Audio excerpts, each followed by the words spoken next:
You cannot separate darkness from light. You cannot separate Kali from Shiva.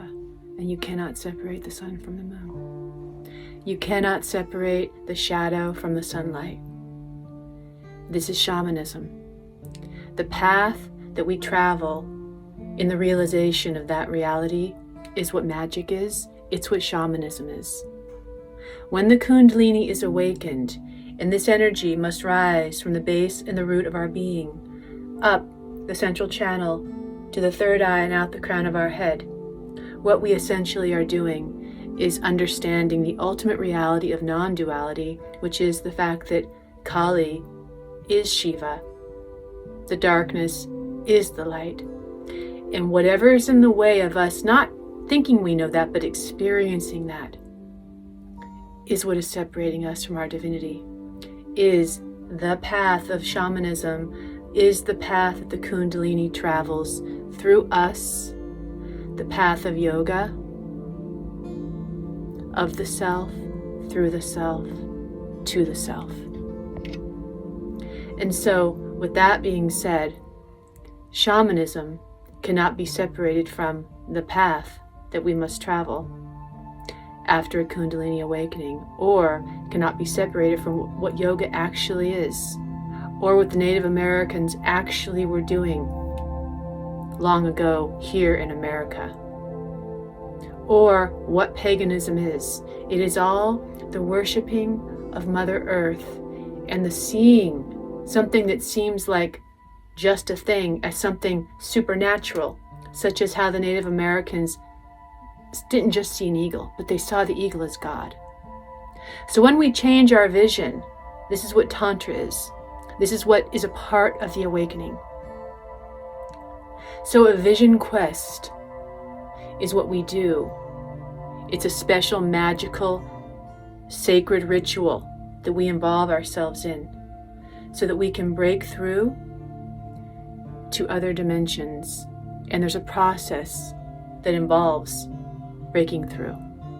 And that process is moving through the self. And all the practices we do and all the disciplines we subject ourselves to is so that we can understand that we are not separate from other dimensions, that we are shrouded by misunderstanding and delusion and the concept of duality. But once we experience something other than the ordinary human condition, we will understand truly what our capacity and our potential is as humans. And so we go on these sacred pilgrimages, or we do these retreats, or we do these vision quests, all so that we can understand ourselves and what moves through us as spirit. And when we're connected to what moves through us as spirit, which is Kali in all forms as she moves up, becomes Ram, becomes Krishna. Ultimate, her great creation is that she becomes one with Shiva, because Shiva is who she is. And all the things we get caught up in this world, all the glitter and glamour of this world, is the place where we make magic and where we understand that we are actually the magician and we are not a victim to any of this. But for one reason or another, and because our subconscious mind has a hook on us, we are creating all of this. And it can be hard to accept, but you see, this is like a really long road we've been on. So we've been traveling, and here we are today with the past catching up. When the Kundalini rises, your past needs to catch up. And you need to take that past and that darkness, and you need to flip it into the light. And you do that with special ritualistic practices. And you do that with devotion and discipline, and you do that with courage and determination and intention. So, shamanism, using the earth, seeing things for what they actually are, learning to get the vision quest, a successful vision quest makes you a shaman. You see the truth, you speak to the truth, you speak the truth, you feel the truth, and you don't need to have an explanation. But it doesn't just happen because we read about it. It happens because we become it. So we are this big piece of marble that the deity must be carved out of. And everything we do with that intention moves us closer to becoming the grand magician of our life. Because the truth is, we are always doing magic. And when we finally take that beast by the reins, that subconscious that's going wild, and that we cling to with our persona, when we finally go, look what I've been writing, look how powerful it is, and we start training ourselves to be able to actually harness that powerful beast-like energy, that's why we say Jai Ma, because that is victory, because that is the perfection of Shiva.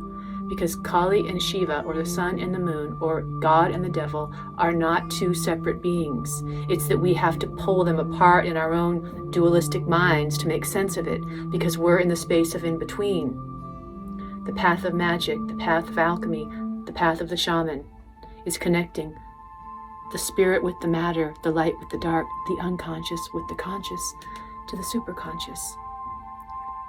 And on top of that, it really depends on what you want out of it. Because we're not here to impress people with superhuman powers. We're here to unite with the divine. We're here to realize there's a lot more going on out there than just planet Earth. And if we don't allow our vessel to rise and to fly through the spheres and to connect with all the guardians and all the angels and all the entities out there, we're really selling our lives short, and we're really living a dumbed down existence with our face caught in a screen, with our mind on television shows or bad conversations or good conversations or addictions or what we're going to eat, how many babies we're going to have. All that's fine. There's no judgment. What I'm saying is that we are meant for so much more, and we are capable of so much more. We are designed to be so much more. But the world and the glitter and the glamour has convinced us that we need all these things to be better. We need to do all these things. We need to become all these things from outside of ourselves. Add that to us, and then we will be important. We will be loved. We will be accepted. We will be secure. But the truth is, all of that comes from within, and going deep, deep inside for the riches that are buried deep, deep down in our soul, that will allow us to rise up like the phoenix from the ashes of our own willful annihilation from matter into spirit, to understand that this was always all divine, and those other realms are accessible at all times. When the Kundalini is awakened, this is a magical force.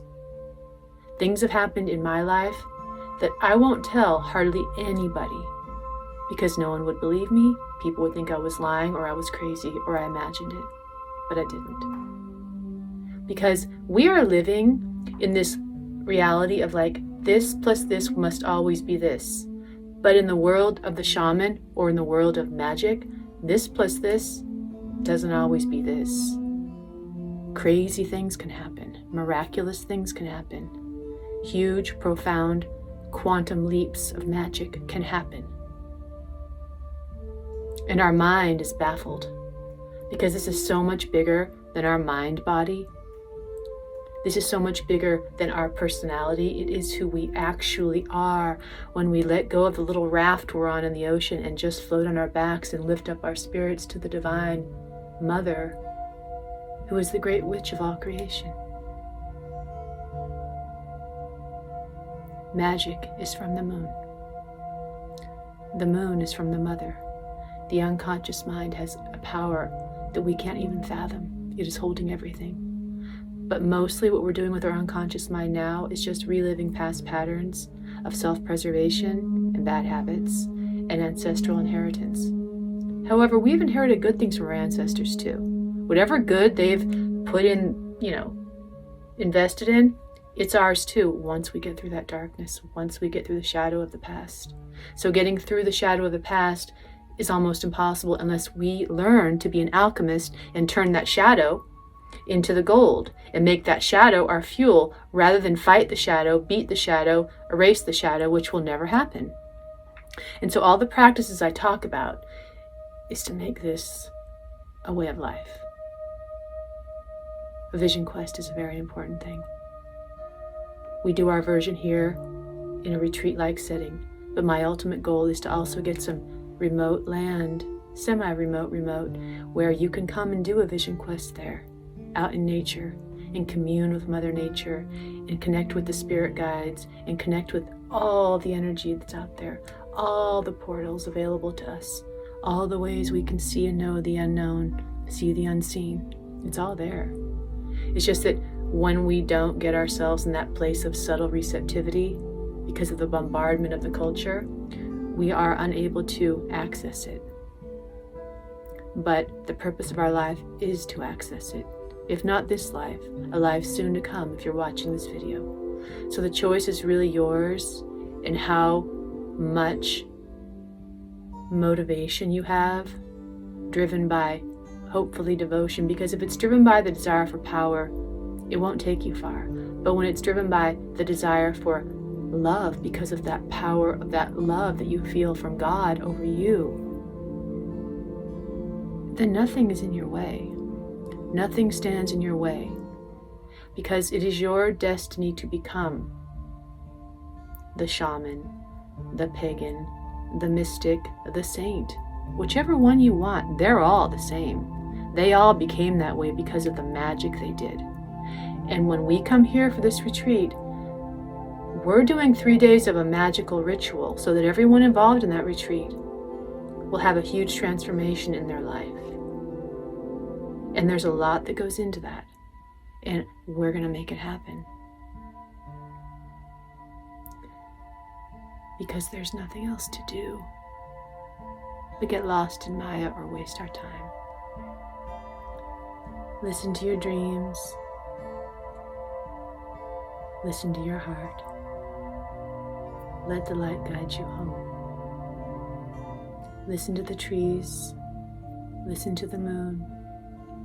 Watch the signs that are all around you, and let the light guide you home. Worship Mother Nature. Give your heart to Mother Nature. Understand the earth is alive, and the sky is alive, and everything is just her. Everything is just her. And everything hears you, and everything is for you, and everything is always giving you what you need, because love is all there is. There's nothing to fear. Love is all there is. And love is magic.